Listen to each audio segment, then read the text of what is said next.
নমস্কার, পুনরায় আপনাদের সামনে ডক্টর পণ্ডিত আচার্য মিঠুন শাস্ত্রী বা অগণিতারা ভৈরব। থাম্বনেলে অলরেডি আপনারা দেখে নিয়েছেন যে রাহু কেতুর স্থান পরিবর্তনকে নিয়ে আমার ভিডিও। স্পেশালি আগের বার যেসব ভিডিওতে প্রেডিকশন মান্ডেল অ্যাস্ট্রোলজিতে করে রেখেছিলাম বা রাশিগত হিসাবে, সেগুলো প্রত্যেকটি আপনারা দেখতে পাচ্ছেন যে সময় সাপেক্ষে ঠিক হয়ে চলছে। এবার যেটা প্রোগ্রাম সেটা হচ্ছে রাহুর কুম্ভ রাশিতে গমন এবং কেতুর সিংহ রাশিতে গমন, যেটা 18ই মে 2025-এ অলরেডি গমন হবে এবং যেটা 5 ডিসেম্বর 2026 পর্যন্ত থাকবে। প্রথমে রাহু কেতুকে নিয়ে বলবার আগে প্রথমেই বলি, রাহু কেতু হচ্ছে কমপ্লিটলি একটি ছায়া, মানে শ্যাডো প্ল্যানেট।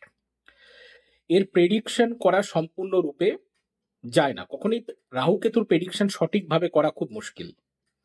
কিন্তু সংহিতার গ্রন্থ অনুসারে যদি আমরা দেখে থাকি, তাহলে কালপুরুষের যেই স্থানে রাহু কেতু বসে সেই স্থান অনুসারে তার প্রেডিকশন আসে।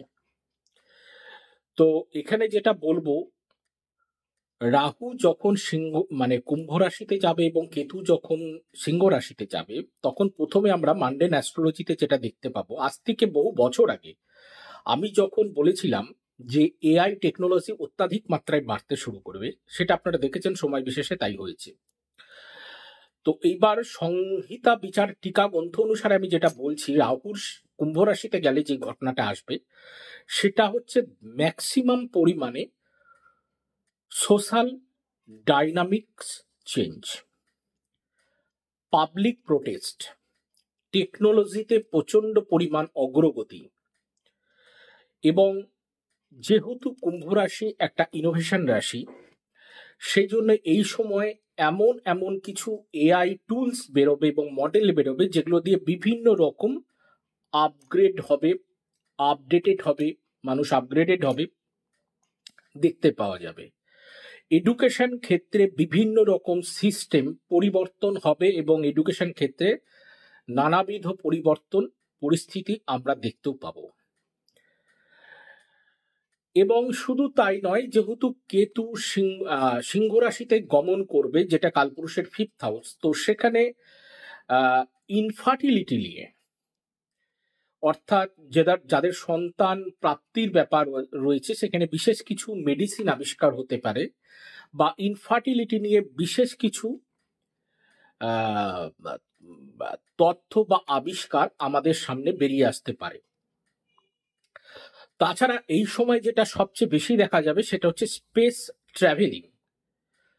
তাছাড়া সোলার উইন্ড আমরা দেখতে পাবো, স্যাটেলাইটের কিছু সমস্যাও আমরা দেখতে পাবো, ওয়েদার ফোরকাস্ট করবার ক্ষেত্রে বিশেষ কিছু সমস্যা টুলসে আসতে পারে, এরকম ব্যাপারও দেখতে পাবো। স্টক মার্কেটে, যেহেতু এটা কালপুরুষের 5th-11th হাউস, তো স্টক মার্কেটে প্রথমে তো মানে সমস্যা অ্যারাইভ করবে। এবং শুধু তাই নয়, প্রথম দিকে কিছু মাত্রায় হয়তো লাভের মাত্রা দেখা যাবে, কিন্তু তার কিছুদিন যাওয়ার পরে কিন্তু সেখানে বেশ প্রবলেমেটিক সিচুয়েশন তৈরি হবে বা লসের মতো ব্যাপারও থাকতে পারে। ওই জন্য বিশেষ কিছু চিন্তা ভাবনা করে টাকা অলরেডি ডিপোজিট করা প্রয়োজন।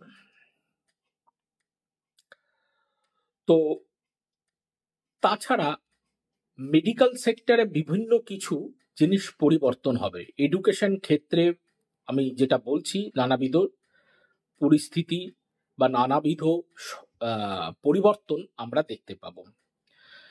তাছাড়া অটো ইন্ডাস্ট্রি যেটা হয়, সেই অটো ইন্ডাস্ট্রিতে কিন্তু বিশেষ কিছু পরিবর্তন এবং নতুন কোনো কিছুকে টেক ওভার করতে পারে। যেরকম যদি আমরা 2008 সালের মার্চ মাসের কথাই চিন্তা করি, তাহলে ওই সময় চিপেস্ট কার ন্যানো অলরেডি বেরিয়েছিল, যেটা টাটা লঞ্চ করেছিল। সেই সময়ে কিন্তু কুম্ভ রাশিতে রাহু ছিল। শুধু তাই নয়, অটো ইন্ডাস্ট্রিতে যেরকম এরকম টেক ওভার বা আরো কিছু নতুন আপডেট কিছু মডেল আসবার ব্যাপার আছে। মেটালের ক্ষেত্রে মেটাল নিয়ে বিভিন্ন কিছু প্রফিট আছে। লজিস্টিক ইন্ডাস্ট্রি এবং স্টোরেজ ইন্ডাস্ট্রিতে প্রফিট আসার সম্ভাবনা রয়েছে, তবে ক্লাউড স্টোরেজ আর এয়ার ট্রান্সপোর্টেশন এখানে বিশেষ প্রফিট আছে, কিন্তু বিশেষ কিছু চিন্তাভাবনারও ব্যাপার আছে। যেরকম এয়ার ট্রান্সপোর্টে কিছু সমস্যাও কিছু দেখা যাবে। যদি আমরা অনেক আগের সময় দেখি, তাহলে 1932 যদি 8ই অক্টোবর 1932 সাল দেখি, তাহলে ইন্ডিয়ান এয়ারফোর্স ওই সময় কিন্তু লঞ্চ হয়েছিল, যেখানে কিন্তু রাহু কুম্ভ রাশিতে তখন ছিল। ইসরোর এস্টাবলিশ যদি দেখি, সেটাও কিন্তু 15 অগস্ট 1969 সাল ছিল, তখনও রাহু কুম্ভ রাশিতে ছিল। আবার ওয়ার্ল্ড রেকর্ড যে করেছিল 28 এপ্রিল 2008, যেখানে হচ্ছে ইসরোতে যে 10টা স্যাটেলাইট লঞ্চ হয়েছিল, world record in one launch, সেটাও কিন্তু সময় কিন্তু রাহু কুম্ভ রাশিতেই ছিল। তো এখানে স্পেসের ক্ষেত্রে বিশেষ কিছু ব্যাপার কিন্তু দেখতে পাওয়া যাবে, স্পেস এক্সপ্লোরেশনের ব্যাপার থাকবে, এবং ভারত এখানে খুব ভালো র্যাঙ্ক বা ভারতে বিভিন্ন ধরনের ভালো কিছু কাজ হওয়ারও ব্যাপার আছে। স্যাটেলাইট নিয়ে বিশেষ কিছু ব্যাপার দেখা যাবে এই সময়, কিছু সমস্যাও থাকবে, কিন্তু বেশ কিছু প্রগতিশীল ব্যাপার দেখা যাবে। তাছাড়া এলিয়েন্স যে ব্যাপারটা নিয়ে একটা কথিত ভাবে একটা প্রচলিত একটা ব্যাপার রয়েছে যে অন্য গ্রহে জীব আছে কি নেই, সেই এলিয়েন্স ম্যাটার নিয়েও কিন্তু বিশেষ কিছু রিসার্চ বেসড ব্যাপার কিন্তু এই সময় সামনে আসবে। তাছাড়া আমরা রাজনৈতিক ক্ষেত্রেও বিভিন্ন আমূল পরিবর্তন দেখতে পাব। আর বিশেষ করে যে জায়গাটা বলা দরকার, যে রাহু হচ্ছে একটি ভ্রম প্ল্যানেট, আর কেতু হচ্ছে সম্পূর্ণরূপে সবকিছু জায়গাটা থেকে একটা ডিট্যাচমেন্টের ব্যাপার তো আসে। তো ওখানে বিশেষ করে কিন্তু এই সময় মানি ইনভেস্টের ক্ষেত্রে বিশেষ সাবধানতা অবলম্বন করা দরকার আছে। এবার প্রাকৃতিক দুর্যোগ এই সময় ম্যাক্সিমাম দেখতে পাওয়া যাবে, ঝড় বৃষ্টি এবং কিছু অগ্নুৎপাতের দ্বারা, আগুনের দ্বারা প্রচুর ক্ষয়ক্ষতি হওয়ার সম্ভাবনাও কিন্তু এই সময় রয়েছে। এই যে পিরিয়ডটা আমি বলছি, এবার যেটা বলবো সেটা হচ্ছে এর প্রকৃত রেমেডি তো প্রত্যেকটা জিনিসের একটু রেমেডির ব্যাপার নিয়ে একটু বলে রাখি। প্রত্যেকটা জিনিসেরই কিন্তু একটা করে রেমেডি আছে, কিন্তু সাকসেসফুল হওয়া সেই রেমেডিটা নিয়ে সেটা তার কর্মের উপর কিন্তু ডিপেন্ড করবে। এটা কিন্তু একটা অঙ্কের মতো ব্যাপার। পৃথিবীতে যে কোনো সেক্টরে যে কোনো জায়গায় আপনি যান, সেখানে কিন্তু দুটো দিকই আছে, একটা সাকসেস একটা ফেলিওর। কেউ কোনো একটা জায়গায় গিয়ে সাকসেসও হয়েছে, কেউ আবার কোনো একটা জায়গায় গিয়ে ফেলিওরও হয়েছে। এবার সেই জায়গাটা ধরুন একটা স্কুলে কোনো একটা ছেলে ভর্তি হলো বা 1000 জন ছেলে ভর্তি হলো, সব ছেলে সাকসেস হবে এটা তার কর্মের উপর এবং তার অধ্যাবসায়ের উপর ডিপেন্ড করবে। আবার সব ছেলেই যে পাশ করবে এটার গ্যারেন্টিও কেউ দিতে পারবে না, কারণ তার কর্ম এবং তার পার্সিভারেন্স এবং তার পরীক্ষার উপরে ডিপেন্ড করবে, তার সাথে ভাগ্যের ব্যাপারটাও ডিপেন্ড আছে কিছুটা। কিন্তু এখানে মাথায় রাখতে হবে কর্ম আর ভাগ্য, এই যে দুটো ব্যাপার আছে, এই দুটো ব্যাপার কিন্তু আপনার যখন জন্মকুণ্ডলীটা তৈরি হয় তখন ভাবতে পারেন যে কর্ম, একটা ছোট বাচ্চার দুর্ঘটনা হয়ে গেল, তাহলে একটা ছোট বাচ্চার দুর্ঘটনা কেমন করে হলো, সে তো কর্ম স্টার্ট করছে না এরকম। কিন্তু যদি হরোস্কোপটা দেখা যায় এবং D60 চার্ট দেখা যায়, মানে পেন্ডিং কর্মা হিসাবে একটা সাবজেক্ট রয়েছে, তাহলে সেখানে কিন্তু সেই জিনিসগুলো কিন্তু খুঁটিনাটি ব্যাপারগুলো পাওয়া যাবে। প্রথমেই মাথায় রাখতে হবে astrology is not the platform to solve all the obstacles in your personal life. আপনার জীবনে যত সমস্যা আছে সেই সমস্যা অ্যাস্ট্রোলজি কোনোদিনও সমাধান করে দিতে পারবে না। আপনাকে এটার ঠিক একটা, যেটা নিয়ে আপনার প্রবলেম হচ্ছে সেটা বেস্ট অনুসারে যেই প্রসিডিওরটা ফলো করা উচিত সেই জায়গাটা দেখানো। সেটা বিভিন্ন যন্ত্রের উপর দিয়ে হতে পারে, মন্ত্রের উপর দিয়ে হতে পারে, তন্ত্রের উপর দিয়ে হতে পারে, কোনো কিছু ডোনেশনের মাধ্যম দিয়ে হতে পারে, কিন্তু সেটা রাস্তা দেখানো, সেটাতে সাকসেস হবেন কি হবেন না, এটা আপনার কিন্তু সম্পূর্ণ ডিসিশন মেকার কিন্তু গড, এবং আপনার কর্ম তার সাথে ইন অ্যাডিশন। আপনি ভাবলেন যে আপনি আজকে দরিদ্রদের 5,000 দরিদ্রদের খাইয়ে দিলেন, আপনার জীবন থেকে পাপ চলে গেল। এটা আপনি যেটা করলেন সেই পুণ্যটা ধরা থাকলো বা সেই পুণ্যটা অ্যাচিভ করলেন, কিন্তু তারই পাশে যদি আবার কাউকে ক্ষতি করে থাকেন বা কোথাও আঘাত দিয়ে থাকেন, সেটাও কিন্তু আবার কাউন্ট হচ্ছে। কেউ যদি কোনো একটা ভালো জিনিস ধরুন হাতে ধারণ করলো, ধরুন পেন নিয়েছি, এই পেন দিয়ে আমি ভালো কাজ করছি, আর কেউ আবার এই পেন দিয়ে খারাপ কাজ করছি, ধরুন কাউকে বিরক্ত করছি, কাউকে কোনো কিছু কাগজে লিখে দিচ্ছে বা এরকম কিছু ব্যাপার, তাহলে দুটোরই কিন্তু এফেক্ট থাকবে। প্রত্যেকটা জায়গায়, প্রত্যেকটা সেক্টরে যে লোকটি ধরুন একটা কাজে ঢুকলো, ধরুন তার নির্ধারিত সময় 60 বা 65 বছর বা 70 বছর পর্যন্ত সে কাজটা করবে, সে যে কাজটা দিল সে নিজেও কিন্তু বলতে পারবে না যে এই লোকটা সম্পূর্ণ কাজ করতে পারবে কি পারবে না, কারণ সে মধ্যেখানে গিয়ে অসুস্থ হয়ে পড়বে কিনা, বা মধ্যেখানে গিয়ে সে দেহত্যাগ করবে কিনা বা পরলোক গমন করবে কিনা, এটা কেউ বলতে পারবে না। সিমিলার ওয়েতে যেই জায়গায় আপনাকে পথের দিশাটা দেখানো হবে, যারা এই পৃথিবীতে বলে যে আপনি এই কাজটা করুন 100% গ্যারেন্টেড, এটা কোনোদিনও বলা যাবে না। পৃথিবীতে যার এখানে যতজন মানুষ আছে সবাইকে জিজ্ঞেস করুন, প্রত্যেকে কোনো না কোনো কষ্টে ভুগছে, সে সাকসেসফুল হলেও সে কষ্টে ভুগছে, আলাদা সেক্টরে ভুগছে।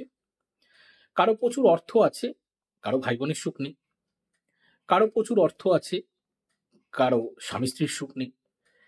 এরকম প্রত্যেকটা সেক্টরের কিন্তু আলাদা আলাদা ফরম্যাট আছে, কিন্তু ঠিক এরকম যেরকম কুণ্ডলিতে আপনারা দেখতে পান, তার প্রত্যেকটা জায়গায় কিন্তু একটা ব্যালেন্স আসবে। যেরকম ধরুন 4 নম্বর ঘর আমরা সুখের ঘর জানি জন্ম কুণ্ডলিতে, তাই তো?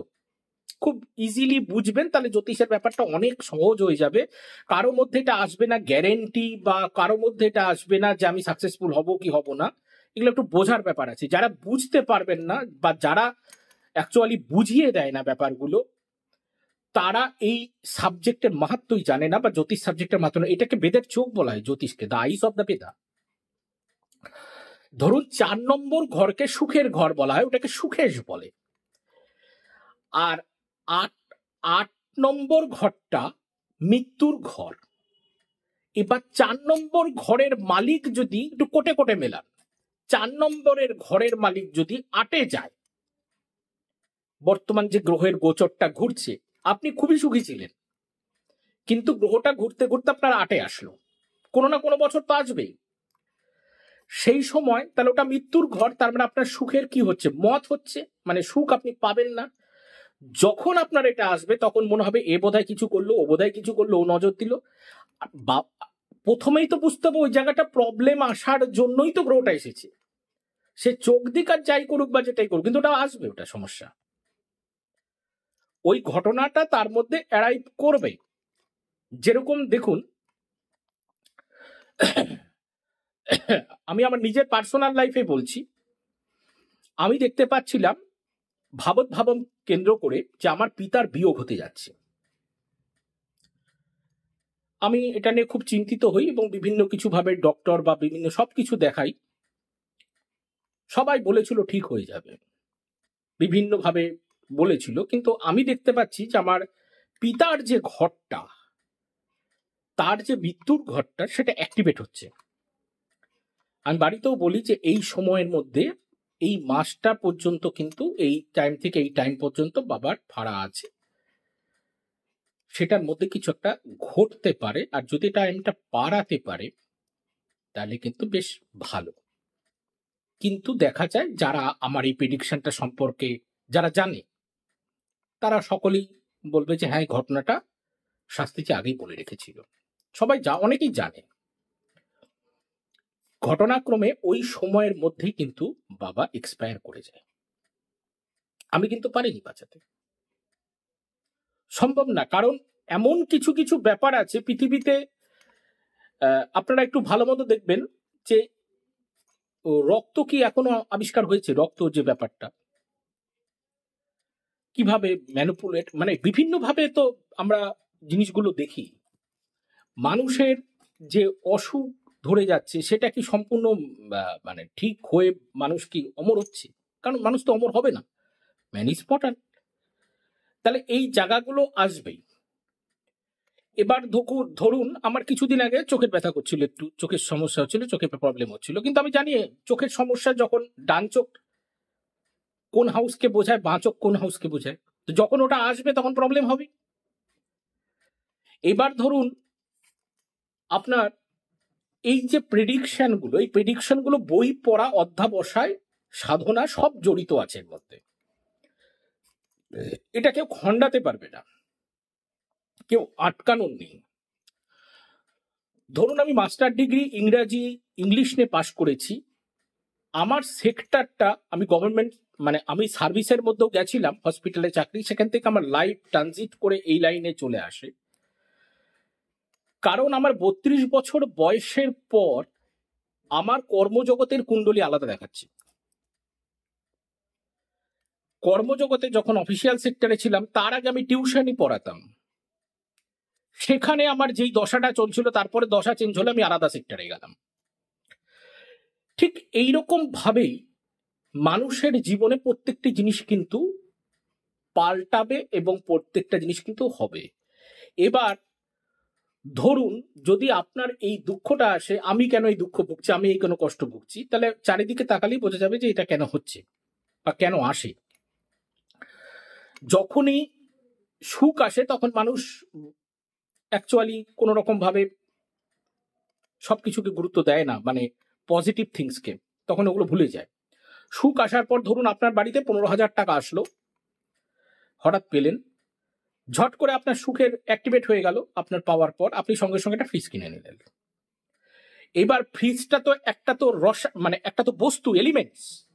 এবার ওই এলিমেন্টসটা ঘরের যেই জায়গাটায় সেট আপ হবে, বাস্তুশাস্ত্র অনুসারে ওটা যদি তার ফ্যামিলির যে হেড আছে সেই হেডের কুণ্ডলী অনুসারে যদি ওটা সেট আপও না হয়, সাপোজ 100% সেটা প্রবলেম করবে। উত্তর পূর্ব কোণে বাথরুম আছে, দেখুন ফ্যামিলিতে কোনো না কোনো অপারেশন বা ক্যান্সার বা কোনো কারণবশত দুরারোগ্য ব্যাধিতে সে ভুগছে, এবং কারো হার্টের প্রবলেমও ব্যাপার কানেক্ট করে যাবে। দক্ষিণ পশ্চিম কোণে বাথরুম আছে, ডেফিনেট দেখবেন যে রিলেশনশিপ বা বিবাহিত জীবনে চরম অশান্তি। এই জিনিসগুলো অনেকে যখন এটা শোনে সঙ্গে সঙ্গে ওটা ভেঙে কারেকশন করতে শুরু করে দেয়, কিন্তু তার যে একটা সিস্টেম, তার যে একটা বিধান, তার যে একটা তিথি, তার যে একটা নিয়ম, তার যে একটা স্থানকাল পাত্র আছে, সেটা কেউ বোঝার চেষ্টাই করে না বা বোঝবারও দরকার পড়ে না। শর্টকাটে করছে, তাতে প্রবলেম বেশি হচ্ছে। ওই জন্য যে কোনো জিনিসের success and failure depends on your karma. তার সাথে আপনি ইন অ্যাডিশন হিসাবে আপনি জেনে নিতে পারেন যে আসছে দিনে আপনার কি কি হতে পারে বা তার প্রতিকার হিসাবে কি রাখা দরকার বা কোথায় কি করা উচিত, কিন্তু সেইটা দিয়ে সমাধান হবে এটা ভাবা উচিত না। গাড়ি করে এখান থেকে দিল্লি যাওয়া যায়, তার জন্য একটা গাড়ি নেওয়া হলো, কিন্তু সেই গাড়ি দিল্লি পৌঁছাবে কি পৌঁছাবে না সেটা ডিপেন্ড করবে কিন্তু তার কর্মার উপর, তার ভাগ্যের উপর, দুটো ব্যালেন্স করে সবকিছুই কিন্তু রেখেছে। কিন্তু এমন কোথায় কোন নেগেটিভ আর কোথায় কোন ফলস থাকে, কোন ত্রুটিটা থাকে, সেটা কিন্তু ফাইন্ড আউট করা বা সেটাকে ফাইন্ড আউট করে তার প্রতিকার করা খুব কঠিন এবং অত্যাধিক কঠিন। আপনাকে একটা গাইডলাইন বা আপনি বলতে পারবেন যে আপনার সামনে কি আসছে।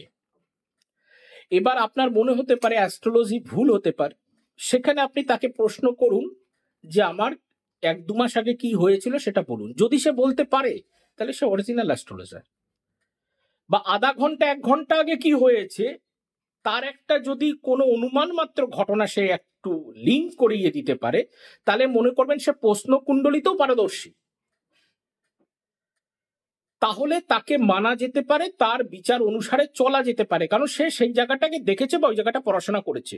কমন কথা দিয়ে হবে না যে আপনার অশান্তি আছে, আপনার শত্রু আছে, কেউ আপনাকে বিশ্বাস করে না, মানে না, আপনার ঝুট ঝামেলা আপনার এই পাশের লোকেই করছে, এই টুকটাক হ্যান ত্যান এগুলো তো আছেই সব, এগুলো বললে হবে না। যে ব্যাপার বৃদ্ধি যন্ত্র বিক্রি করছে, ধরুন রাস্তায় ফুটপাতে বসে ধরুন করছে, তাহলে তো তার ব্যাপার অনেক উঁচু হাই লেভেলে চলে যাওয়ার কথা ছিল, তার কাছে তো অতগুলা ব্যাপার বৃদ্ধি যন্ত্র আছে, কিন্তু হয় কি, কিন্তু ওখান থেকে কেউ আবার একজন নিয়ে গিয়ে বাড়িতে সেট আপ করলো, তার আবার হয়ে গেল। এর পিছনে রহস্য কি? এর পিছনে রহস্য ডিগ্রি হতে পারে, তার ভালো সময় হতে পারে। যেরকম বাজার থেকে কেউ মাংস নিয়ে গেল, সেই মাংস খেয়ে কেউ রাস্তায় বেরিয়ে একটা লটারি কেটে লটারি পেয়ে গেল, আবার কেউ ওই দোকানের ওই মাংস কিনেই হার্টফেল করে মরে গেল। কি হবে ঘটনাটা? এই জায়গাগুলো যদি বোঝেন তাহলে অ্যাস্ট্রোলজি নিয়ে কিন্তু কোনো কনফিউশন আসা উচিত না, যদি সে সঠিক অ্যাস্ট্রোলজার হয়। যদি তার প্রেডিকশন সত্য হয় তাহলে he is the good and most honest and powerful astrologer, and he knows the salient features of the astrological books, and he goes read through the astrological books. Prediction আপনারা কমনে যাবেন না, আর আপনারা জ্যোতিষীকে গিয়ে আগে বলতেও যাবেন না। ওখানে আপনার প্রবলেম সেটা আপনাকে আস্ক করবে, আপনার দশা দেখলেই তো বোঝা যাবে, দশা অন্তর্দশা, প্রত্যন্তর দশা, জীবদশা, সূক্ষ্ম দশা, সেটা দেখলেই বোঝা যাবে গল্পটা কি। এবং তারপরে আপনি প্রশ্ন করবেন, তারপরে তাকে বুঝুন। আগে বিবেকানন্দ তো রামকৃষ্ণকে দেখে নিয়েছিল না, বিচার করে নিয়েছিল। তো সেইখানে একবার দেখবেন প্রেডিকশন যদি সত্যকারের আসে, ঠিকঠাক আসে, অতীতের প্রেডিকশন, বর্তমানের প্রেডিকশন, এবং সে ভবিষ্যতে কি ভাবতে যাচ্ছে বা কি করতে যাচ্ছে, যদি এটা আসে, তাহলে মনে করেন সে অরিজিনালি অ্যাস্ট্রোলজার, সে নচেত তো নয়। আর এই যে পূজা, যাগ, যজ্ঞ, যতগুলো কিছু আছে, এগুলো প্রত্যেকটা কিন্তু এক একজনের এক একটা ঘর অনুসারে আছে। যে কোন সময় কোন যজ্ঞ করা দরকার আছে, কোন ফল দিয়ে করার ব্যাপার আছে, সেটাও শাস্ত্রে বর্ণিত আছে। ওই হুমজিকালি কোনো কিছু চার্জ করে দিলে এখনই কিছু হয়ে যাবে, হবে না। প্রত্যেকটা জিনিসের বক্তব্য আছে। দেখুন, একটা মন্দিরে, পাহাড়ের উপরে চড়াই মন্দিরে যাওয়ার ক্ষেত্রেও তার একটা কিন্তু সময় আছে, যেই সময় ঝড় আসবে, বৃষ্টি আসবে, সেই সময় কিন্তু নিষেধ করে যাওয়ার জন্য। ব্যাপারগুলো বোঝার চেষ্টা করবেন, তবে এই প্রশ্নগুলো আসবে। কারণ এখন সোকল্ড এমন এমন জায়গায় এমন এমন ভাবে এগুলো ব্যাখ্যা হচ্ছে, আমার কাছে যত ক্লায়েন্ট আসছে তারা প্রথমেই আগে বলছে আমার এটা হয়ে যাবে, তাহলে না হয়ে যাওয়ার গল্প তো নেই। কারো আবার ভূত প্রেত কি ধরেছে সেগুলো আবার লাফালাফি করছে, ভূত প্রেত ঠিক গেলাম, ভূত প্রেত এরকম তো ব্যাপার, এরকম তো অ্যানালাইসিস এখানে বলা হবে না। আপনাকে আগে জিনিসগুলো বুঝতে হবে। কারণ যে বলছে সে বাবা মাকেও, একটা ছেলে এরকম এসেছিল, সে বাবা মাকে ভয় দেখাচ্ছে কিনা, তার ওটা ভিতরের একটা আক্ষেপ বেরিয়ে আসছে কিনা, এটাও ব্যাপার আছে। এটা মনোবিদ্যার ব্যাপার, অনেক কিছু ব্যাপার আছে, এবং অনেক নার্ভের ব্যাপার আছে। নার্ভের অনেক সিস্টেম থেকে অনেক কিছু জিনিস কানেক্ট করে। কিছুদিন পরে দেখা গেল যে সেই মানুষটার জীবনে ওই ভূত প্রেতের গল্পটাই থাকলো না, অথচ সেই সময়টা সে ওই জিনিসটাকে একটা ইলিউশন হয়তো তৈরি করেছে। অনেক কিছু ঘটনা ঘটে এরকম। তো এইখানে যে ব্যাপারটা, এখানে আরো অনেক ব্যাপার আছে। আমাদের শাস্ত্রে যেসব নিয়ম দেওয়া আছে সেই নিয়মগুলো পুরোপুরি ফলো করে, বা জ্যোতিষ শাস্ত্রে যেসব কথাগুলো বলা আছে সেগুলো পুরোপুরি ফলো না করে কোনো একটা সম্যক জ্ঞানে যাবেন না। আর আমার কাছে আসলে সমাধান হবে এইভাবে কেউ আসবেন না, অ্যাপয়েন্টমেন্টই নেবেন না। আপনি যদি আপনার হরোস্কোপ অ্যানালাইসিস করতে চান, যে আমার কি আছে কি না আছে, কি কি পথ আমার অনুসরণ করা উচিত, ভালো মন্দ দুটো অ্যাকসেপ্ট করে যদি আপনি বসতে চান যে আমি এটা করলে কি আমার সমাধান হয়ে যাব, এই কথাটা ভাবাই যাবে না। কারণ সমাধান যদি কেউ করতে পারে তাহলে সে ঈশ্বর, সমাধান কেউ করতে পারবে না। সমাধান হয়ে গেলে আপনার পজিটিভ গ্রহ এসেছে, ওই জন্য সমাধান হয়েছে। কিন্তু আপনি যখন আমার কাছে বিশেষ করে আমি বলে দিচ্ছি, আমার কাছে সার্ভিস নিলে কিন্তু একটাই উত্তর, কেউ আশায় আসবেন না যে আমার ভালো হয়ে যাবে। কারণ আমি পথ বলবো, পথের নির্দেশিকা বলবো, সেই দৃষ্টিটা দেখাবো, সেই অনুসারে আপনার ভালো এবং কর্মের উপর আপনার টোটাল সামেশন হিসাব আপনি পাবেন। একজন রেমেডি করার পর, বিগত কিছুদিন আগের ঘটনায়, একজন রেমেডি করার পর মালদার একজন ক্লায়েন্ট আমার, সে বিশাল বড় লটারি পেয়েছে, নাম বলছি না, কিছু লোক জানে। সে লটারি পাওয়ার পর এমন কিছু হয়ে গেল, সবকিছু ভুলভাল করে সে আর পরবর্তীতে দেখাও আমার সাথে করেনি। পরবর্তীতে জানি যে সে সমস্ত টাকা পয়সা একটা অন্য কাজের মধ্যে, বেশিরভাগ টাকা সে অন্যদিকে ক্ষয়ক্ষতি করে ফেলেছে। এইবার মানুষের মধ্যে সে পরবর্তীতে যখন অ্যাপয়েন্টমেন্ট নিয়ে এসেছে, মানুষের তো একটা সিরিয়াল কমন কথা থাকে যে আমি তো জ্ঞানও তো কারো ক্ষতি করিনি, তাহলে আমার সাথে কেন এরকম হচ্ছে। ব্যাস, শুরু হয়ে গেল। আবার আমার মতো মেয়ে বলেই সংসার করছে, অন্য কোনো মেয়ে আসলে সংসারই করতে পারতো না, কমন কথা শুরু হয়ে গেল। ব্যাপারগুলো নিজেকে অহংকারী না করে, এই পৃথিবীতে সব লোকই যদি বলে, বা সবাই মিলে বলছি আমরা তো জ্ঞান তো কেউ কারো ক্ষতি করি, সবাই একই কথা বলবে, তাহলে জ্ঞান তো না করলে তাহলে অজ্ঞানতই হচ্ছে, সেটা অনুসারেই হয়তো ভগবান কাউন্ট করছে। একটা কথা বলে নিজেকে বের করে নিয়ে যাওয়াটা না করে, সামনে কি হচ্ছে বা সামনে কি আসছে সেইটার ক্যালকুলেশন করে ধীর স্থির ভাবে চলা উচিত। আর আমার কাছে কিছু ক্লায়েন্ট আসে, যে ক্লায়েন্টগুলো এসে আমি ক্যালকুলেশন করব কি, তারা এত কথা বলতে থাকে, তার বাড়িতে এটা হচ্ছে, তার পাশের বাড়ি ও করছে, ওই দাদু ও করলো, ওই জেঠু এই করলো, এত কিছু বললে হবে না। তাহলে আমার কাছে সার্ভিসটা নেবেন না, দয়া করে অন্য কোথাও নেবেন। আমি যতটুকু প্রশ্ন করব সেই প্রশ্ন বেসিসে উত্তর দিবেন, আর সেই বেসিসে যেটুকু আপনার রেমিডিস আসবে করার চেষ্টা করবেন, না করলে না করবেন, সেটা আপনার উপর ডিপেন্ড করবে। এবং সেই রেমিডি করলে আপনি যদি ভেবে যান আপনি সমস্ত কিছুতে সাকসেসফুল হয়ে গেলেন, আপনি একদম হিরোইন হয়ে গেলেন, এটা সবচেয়ে বড় ভুল হবে। কারণ আমি পথের যেটা প্রবলেম সেই জায়গার রেমিডিসটাকে আপনাকে আমি, বা পথটাকে আমি আপনাকে শো করে দিই প্রেসক্রিপশনের মধ্যে। এইবার সেটা পরম প্রভু ডিসিশন নিবে, এবং আপনার কর্ম এবং আপনার ভাগ্য টোটালি ডিপেন্ড করবে যে ওটা হবে কি হবে না। কোনো দিনও কেউ কখনো কোনো কিছু পাল্টে দিতে পারে না, স্বয়ং প্রভু ছাড়া কেউ পারবে না। এগুলো বিশেষ করে এই জ্ঞানের কথাগুলো আমি বলছি, কারণ বিশেষ করে সমাজে এরকম দেখা যাচ্ছে, প্রচুর লোক অ্যাপয়েন্টমেন্ট নিতে, এরকম একজন তো মানে হুড়পাড় করে এসে বলেছে আমার এই জিনিস হয়েছে, এক্ষুনি আমাকে সমাধান করে দিন। বললাম কেমন করে হবে সমাধান, এরকম করে তো সমাধান হয় না, অ্যাপয়েন্টমেন্ট হবে না, ক্যান্সেলেশন। ওই জন্য প্রচুর ক্লায়েন্টের প্রভাব দেখে প্রচুর লোকের অ্যাপয়েন্টমেন্ট ক্যান্সেল করে দেওয়া হচ্ছে, এবং তারা অ্যাপয়েন্টমেন্ট পাচ্ছে না, 1-2 মাস 3 মাস ধরে তারা ওয়েট করছে। তাদের বাড়িতে জানে যে তারা কারা সমস্যাদায়ক ক্যারেক্টার, তাদের থেকে সরছে না বা বুঝছে না বা ঠিকঠাক করছে না, ব্যালেন্স করছে না, সমস্যা এসে যাচ্ছে। তাদের ব্যালেন্স করতে হবে, তাদেরকে তো বুঝে চলতে হবে। নিজেদের ফ্যামিলির মধ্যে কারো বন্ডিং থাকছে না, এ ওই কাজ করছে, ও সেই কাজ করছে, তাহলে এগুলো কেমন করে কি হবে? এ একটা সরেও নিয়ে আসছে, তার একজন সরেয়া নিয়ে চলে আসছে, তাহলে এগুলো তো মানে কোন দিকে কাজ হবে আর কোন দিকে চার্জ হবে।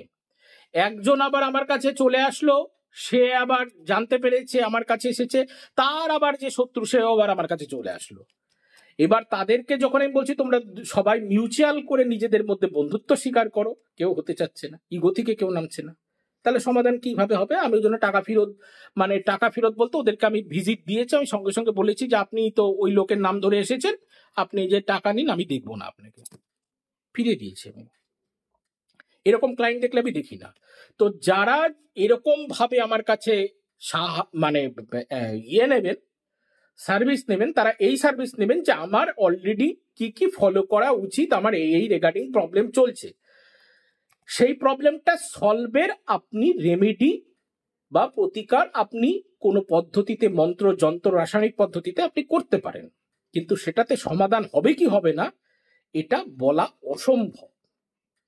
কারণ ওইটার রেমেডি ওটা, যেরকম জ্বর আসলে প্রত্যেকে পিসিএম প্যারাসিটামলই দেয়, কারণ জ্বরের ওটাই তো ওষুধ। তাহলে আপনার এই জায়গায় অর্থনৈতিক প্রবলেম হয়েছে, তার মানে বাড়ির উত্তর পশ্চিম কোনো প্রবলেম আছে, আপনার ফ্যামিলিতে আপনার কোনো দাঁতের কোনো প্রবলেম চলছে, অটোমেটিক্যালি জেনারেট করবে। তাহলে সেই জায়গা যদি বুঝতে পারেন বা যে ডক্টর বুঝলো সে আপনাকে সেইভাবে প্রেসক্রিপশন দেবে, সেটাতে যদি না হয় তাহলে আপনাদেরকে মনে করে নিতে হবে যে ওটা কর্মভাগ্যের উপর ডিপেন্ড আছে এবং সেখানে সময়ের অপেক্ষা করতে হবে, কারণ সেটাকে ঠিক করা কারো পক্ষেই সম্ভব না। প্রকৃত যারা জ্যোতিষী তারা এই ধরনের বাক্যই বলবে, আমার যা বলে মনে হয়, আমার এক্সপেক্টে মানে ফ্রম মাই ভিউজ এটা আমার বক্তব্য। আর আমার কাছে কেউ হবে বা এই করবেন আসবেন না, তাতে প্রবলেম হবে। একজনকে আমি বলেছিলাম আপনার বিবাহিত জগতে বিবাহিত জীবনে না মানে একটু সমস্যা আছে, না দেরিতে করলে ভালো, উনি বোঝেননি ব্যাপারগুলো, অ্যাক্টিভেট করেছে, রিসেন্ট ডিভোর্স হয়ে গেল। তারও ভিডিও আপনারা দেখতে পাবেন কিছুদিন পর, সে হয়তো নিজেই বলবে বলেছে চ্যানেলে, নিজেই স্বীকার করেছে আমি এই কথাটা বলবো যে আপনাকে আমি সেটা মানিনি এবং বিয়ে করেছি, তার ফলে অলরেডি ডিভোর্সও হয়ে গেল। কথাটাকে বুঝিনি আপনার। তাহলে এই ব্যাপারগুলো বোঝার ব্যাপার আছে। আর ওই যেসব আর সমাজে যেসব ব্যাপারগুলো আরো চলে যেগুলো, সেগুলো হচ্ছে যে বশীকরণ, উচাটন, হ্যান ত্যান, যেসব ব্যাপারগুলো শর্ট কর্মের মধ্যে আছে, এগুলো ব্যাপার নিয়ে তো আমার কাছে কেউ আসবেনই না, কারণ এগুলা এক একটা মন্ত্র সিদ্ধ করাতে মিনিমাম কম করে হলেও 70 থেকে 80 বছর লাগে এক একটা মন্ত্র সিদ্ধ করতে, তখন গিয়ে ওগুলো মন্ত্র অ্যাক্টিভেট করে। আর এখন তো মানুষের বয়সই নেই, মানে এগুলো মানে আমি বলে দিচ্ছি, কলিযুগে যে কোনো মন্ত্রকে অ্যাক্টিভেট করতে গেলে সত্যযুগে যেই প্যারামিটারটা দেওয়া আছে সেটার 4 গুণ করতে হয় কলিযুগে। ধরুন বলেছে 10 লাখ জব করতে সত্যযুগে, তাহলে সেটা কিন্তু 10 লক্ষ মানে 10 লাখ জব করতে বলেছে, 10 লাখ ইন্টু 4 কলিযুগে সেটা করতে গেলে। এর রুলস এবং প্রিন্সিপাল গুলো কিন্তু বোঝা দরকার আছে, না ছাড়া কিন্তু হবে না। ওই জন্য এগুলো ব্যাপার নিয়ে আসবেন, যেটা জ্যোতিষগত ব্যাপার, যেটা সরাসরি দেখবেন আপনার প্রেডিকশনের সাথে মিল, আমার প্রেডিকশনের সাথে আপনার লাইফের জায়গাগুলো এবং বাস্তু পয়েন্টস গুলো মিলছে কিনা, তবেই সার্ভিস নেবেন। এবং সার্ভিস নেওয়ার পর একটাই কথা থাকবে যে আপনাকে দিশা দেখিয়ে দেওয়া হলো, এবং এটার গুড এবং ব্যাড এফেক্ট টোটালি কিন্তু কমপ্লিটলি ডিপেন্ড করবে আপনার কর্ম এবং ভাগ্যের উপর। আপনি চার্জ দিতে থাকুন, কিন্তু এটা করার সাথে সাথেই হয়ে যাবে এটা কিছুতেই বলা যাবে না। হতেই পারে দুর্ঘটনা, যে কোনো একটা, ধরুন একটা গাড়ির মধ্যে দেবতার ছবি লাগানো থাকে, তাহলে গাড়ি দুর্ঘটনা হয় কেন, তাই না? এবং বিভিন্ন জায়গায় আমরা দেখতে পাই এগুলো, কিন্তু এটা হচ্ছে কর্ম আর ভাগ্যের উপর এবং সেটার সিস্টেমের উপর, সেটার একটা অধ্যায়ের উপর ব্যাপার আছে, অনেক কিছু নিয়ম আছে, এত নিয়ম ফলো করাও খুব টাফ। ওই জন্য আমি এই জ্ঞানগুলো বা এই বিষয়গুলো কিন্তু আপনাদেরকে বলে দিলাম। এবার রাহু কেতুর ট্রানজিটে 12 রাশির ফলাফল। লগ্ন থেকে আপনারা ফিজিক্যাল মানে শারীরিক ব্যাপারে দেখবেন এবং রাশি থেকে মেন্টাল স্ট্যাটাস দেখবেন। মেষ রাশি, আয়ের ঘর বাড়বে, ইনকামের জায়গা বাড়বে, নতুন নতুন বন্ধু বান্ধব জোগাড় হবে, ফেসবুক এবং অন্যান্য সোশ্যাল মিডিয়ার প্ল্যাটফর্মে অনেক কিছু সাবস্ক্রাইবার আসার এরকম একটা ব্যাপারও থাকবে, এবং প্রচুর ফ্রেন্ডশিপ বাড়বে এবং বয়োজ্যেষ্ঠ ফ্রেন্ডশিপ বাড়বে। এবং নেগেটিভ সাইডের ক্ষেত্রে যেটাও একটু রয়েছে সেটা হচ্ছে প্রেমজ জীবনে সমস্যা, প্রেমজ জীবন থেকে বিচ্ছেদও হতে পারে, প্রেমজ জীবন থেকে সমস্যা হতে পারে, সন্তান নিয়ে প্রচন্ড সমস্যা হওয়ার সম্ভাবনা। একটা মজার কথা বলে রাখি, টিভি নিয়ে কোনো প্রবলেম হবে, দেখে নেবেন এটা। বৃষ রাশি, কর্মক্ষেত্রে হঠাৎ করে নতুন উদ্দীপনা, কর্মক্ষেত্রে কিছু জায়গায় সাফল্য লাভ, কর্মক্ষেত্রের জায়গায় হঠাৎ করে কিছু ভ্রম বা চালাকির মাধ্যমে কিছু কাজ হাসিল করা বা পেতে পারে, এবং পিতার কিছু অর্থ এই সময় আসার সম্ভাবনা রয়েছে। কিন্তু বুকের সমস্যা এবং মায়ের স্বাস্থ্য নিয়ে সমস্যা এবং বাড়ির জায়গা বিক্রি হওয়ার মতো পরিস্থিতি, বা বাড়িতে কোনো একটা বড় ধরনের ঝুটঝামেলা বা বড় ধরনের সমস্যা হওয়ার সম্ভাবনা আছে। নিজের বুকের সমস্যা, মায়ের হেলথ নিয়ে চরম সমস্যা হওয়ার সম্ভাবনা আছে। মিথুন রাশি, দূরবর্তী জানে তীর্থযাত্রা, পিতার সঙ্গে ভ্রমণ, পিতার শরীর স্বাস্থ্যে প্রবলেম থাকবে, এটা ডেফিনেট, কিন্তু পিতৃ সমতুল্য কারোর সাথে ভ্রমণ, দূরবর্তী স্থানে যাত্রা, বিয়ের মতো যোগাযোগ, ছোট ভাই বোনের হঠাৎ করে কোনো মানে দুঃসংবাদ বা ছোট ভাই বোনের কোনো বড় ধরনের অ্যাক্সিডেন্ট বা ক্ষতি হওয়ার মতো পরিস্থিতি হতে পারে, এবং নিজের হাত কেটে যাওয়ার ব্যাপার আছে। এবং শুধু তাই নয়, প্রতিবেশীদের সঙ্গে একটু সমস্যা অ্যারাইভ করার সম্ভাবনাও রয়েছে, এবং মোবাইল পরিবর্তন করতে হবে। কর্কট রাশির ক্ষেত্রে শ্বশুর বাড়ির সঙ্গে বিশেষ কিছু যোগাযোগ, গুপ্ত মাধ্যমে কিছু প্রাপ্তি, অকাল্ট সায়েন্স নিয়ে হঠাৎ করে ইন্টারেস্ট, এবং পাশাপাশি অর্থ ক্ষতি, দাঁতের সমস্যা, এবং জ্ঞাতি বা গোষ্ঠীর মধ্যে থেকে কোনো একটা বিয়োগ সংক্রান্ত ঘটনা আসার সম্ভাবনা আছে। সিংহ রাশির ক্ষেত্রে বলছি, বিবাহিত জীবনে প্রবেশ, বিবাহিত জীবনে পার্টনারশিপের জীবনে কিছু লাভ, ব্যবসার ক্ষেত্রে লাভের ব্যাপার, কিন্তু শরীর স্বাস্থ্যের দিক থেকে সমস্যার ব্যাপার রয়েছে, বিশেষ করে চোখের, মাথার, মুখমণ্ডলের এইসব জায়গায় কিছু সমস্যা হওয়ার সম্ভাবনা আছে। কন্যা রাশির ক্ষেত্রে বলছি, রোগ যেটা নিয়ে চলছিল সেটা সমাপ্তর দিকে যাবে, শত্রুতা যারা করছিল তারা অনেকটা প্রশমিত হয়ে যাবে, কোর্ট কাচারির যদি কোনো ঘটনা চলে তাহলে সেটা সমাধান হয়ে যাবে, এবং বাড়িতে খাট পাল্টাতে হবে, কাকার পরিবার থেকে কোনো দুর্ঘটনার খবর বা কাকা শ্বশুরের পরিবার থেকে দুর্ঘটনার খবর, এবং নিজের পায়ে চোটচাপেটা লাগতে পারে। তুলা রাশির ক্ষেত্রে বলবো, সন্তানের বাইরে যাবার মতো পরিস্থিতি, হঠাৎ করে মন্ত্র তন্ত্র যন্ত্র এইসব নিয়ে মেতে ওঠার মতো একটা ব্যাপার, এবং দূরবর্তী স্থানে কিছু মানে যেটা বলবো, বাড়িতে কোনো রকম ভাবে কোনো আনন্দ ফুর্তির মতো একটা উৎসব হওয়া, এবং পাশাপাশি হচ্ছে কিছু টাকা পয়সা সুদে পাওয়া বা লটারিতে পাওয়ার মতো ব্যাপার আছে, এবং পাশাপাশি বড় দাদা বা জেঠু বা বড় দিদির পরিবারে কোনো দুর্ঘটনা হওয়ার সম্ভাবনা রয়েছে, এবং জামাইবাবুর পরিবারেও কোনো সম্ভাবনা রয়েছে ক্ষয়ক্ষতিগ্রস্ত হওয়ার। বৃশ্চিক রাশি, বাড়িতে নতুন রেনোভেশন, বাড়িতে নতুন জায়গা কেনা, গাড়ি কেনার মতো পরিস্থিতি, নতুন গাড়ি করে যাওয়ার বা ঘোরবার মতো ব্যাপার। কর্মক্ষেত্রে সমস্যা, পিতার শরীর স্বাস্থ্য নিয়ে সমস্যা, পিতার দাঁত নিয়ে প্রবলেম, এবং হাঁটুতে চোটচাপেটা লাগার সম্ভাবনা আছে। ধনুরাশির ক্ষেত্রে যেটা বলবো সেটা হচ্ছে ছোট ভাই বোনের বিশেষ কোনো লাভ, প্রতিবেশী থেকে লাভের ব্যাপার, মোবাইলের মাধ্যমে বা কাগজপত্রের ব্যাপারে কোনো ব্যাপারে সাকসেস, কিন্তু পিতার শরীর স্বাস্থ্য নিয়ে সমস্যার কারণ, এবং দূরবর্তী তীর্থস্থানে বা দূরবর্তী কোনো জার্নি করতে যাওয়ার সময় দুর্ঘটনা হওয়ার সম্ভাবনা রয়েছে। মকর রাশি, অর্থপ্রাপ্তির ব্যাপার রয়েছে, জ্ঞাতি গোষ্ঠীর সঙ্গে বেশ কিছু আলাপ আলোচনা করে একটা ভালো মহল তৈরি হওয়ার ব্যাপার আছে। শ্বশুর বাড়ি থেকে দুর্ঘটনার খবর বা বিয়োগান্তক কোনো খবর আসার সম্ভাবনা আছে, এবং নিজের কোনো পাইলসের বা গুপ্ত রোগের সমস্যা হওয়ার সম্ভাবনা রয়েছে। কুম্ভ রাশি, শরীর স্বাস্থ্যের দিকে ভালো যাবে, পার্সোনালিটি গ্রো হবে, নিজের প্রতিমূর্তি বা ইমেজটা ভালো অবস্থায় আসবে, কিন্তু বিবাহিত জীবনে চরম সমস্যা, পার্টনারশিপের ব্যবসায় চরম সমস্যা, মানে এমন সমস্যা যে কোনো একটা সেপারেশন টাইপ কোনো একটা ব্যাপার হয়ে আসতে পারে। মীন রাশির ক্ষেত্রে যেটা বলবো, দূরবর্তী স্থানে কোনো যাত্রা হওয়ার সম্ভাবনা, বিদেশে যাওয়ার মতো পরিস্থিতি, এবং বাড়িতে খাটের নানাবিধ পরিবর্তন, আসবাবপত্রেরও পরিবর্তন দেখা যাবে, ছাদের রেনোভেশনের মতো হওয়ারও ব্যাপার আছে, মামা বা মাসির পরিবারে দুর্ঘটনা হওয়ার সম্ভাবনা, এবং যদি কোনো কোর্ট কাচারির ঘটনা থাকে তাহলে সেটা কেটে যাওয়ারও সম্ভাবনা রয়েছে, এবং কিছু অসুখ বিসুখে যেটা ভুগছেন সেটাও চলে যাওয়ার ব্যাপার রয়েছে। এই হলেও মেষ, বৃষ, মিথুন, কর্কট, সিংহ, কন্যা, তুলা, বৃশ্চিক, ধনু, মকর, কুম্ভ, মীন 12 রাশির 12 কথা সম্পূর্ণ আকারে বলা মুশকিল। ন্যাটাল চার্ট না দেখে দেখতে থাকুন আর সঙ্গে থাকুন। সকলে ভালো থাকুন, সকলকে ভালো থাকতে হবে, কারণ মাঝে করবে। জয় মা।